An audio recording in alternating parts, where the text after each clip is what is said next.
मैं मिश्रा प्रभावती देवी, पटना बिहार से। आज मैं श्रीमद् भागवत गीता का तीसरा अध्याय करने वाली हूँ।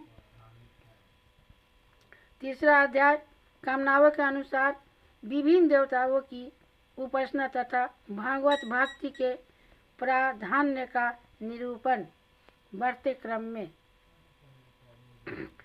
श्री सुखदेव जी वेद व्यास जी के पुत्र थे।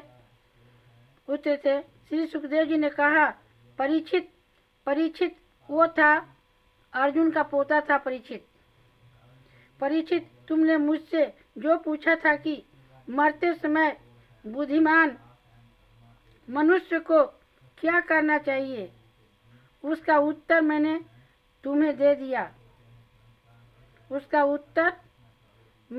दिया। ब्रह्म तेज का इच्छुक हो, वह बृहस्पति की जिसे इंद्रियों की विशेष शक्ति की कामना हो, वह इंद्र की, और जिसे संतान की लालसा हो, वह प्रजापतियों की उपासना करे। जिसे लक्ष्मी चाहिए, वह माया देवी की, जिसे तेज चाहिए, वह आगिन की, जिसे धन चाहिए, वह बासुओं की, और जिस प्रभावशाली पुरुष को वीरता की चाह हो, उसे रुद्रों की उपासना करनी चाहिए। वह बासुओं की, और जिस प्रभावशाली पुरुष को वीरता की चाह हो, उसे रुद्रों की उपासना करनी चाहिए। जिसे बहुत अन्न प्राप्त करने की इच्छा हो, वो अदिति का, जिसे स्वर्ग की कामना हो, सुना, जिसे अन्न प्राप्त करना है, अन्न प्राप्त करने की इच्छा हो, वो सूरज भगवान का है ना।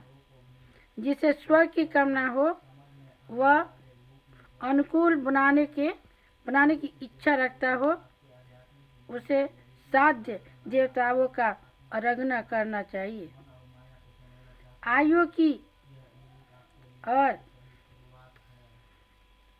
की इच्छा से अश्वनी कुमारों का पुष्टि की इच्छा से पृथ्वी का, और प्रतिष्ठा की चाह हो तो लोक माता पृथ्वी और धी यानी आकाश का सेवन करना चाहिए। सौंदर्य की चाह से गंधर्वों की पत्नी की प्राप्ति के लिए उर्वशी, अप्सरा की, और सबका स्वामी बनने के लिए ब्रह्मा की आराधना करनी चाहिए। अगर तुम सबके स्वामी बनना है, तुम बनना चाहते हो, तो ब्रह्मा की आराधना करो। ब्रह्मा की, क्या समझा? ब्रह्मा की आराधना करना चाहिए। जिसे यश की इच्छा हो, वह योग पुरुष की, जिसे खजाने की लालसा हो, वह वरुण की, और जिसे विद्या प्राप्त करने की आकांक्षा हो, तो भगवान शंकर जी की, और पति पत्नी में परस्पर प्रेम बनाए रखने के लिए पार्वती जी की उपासना करनी चाहिए।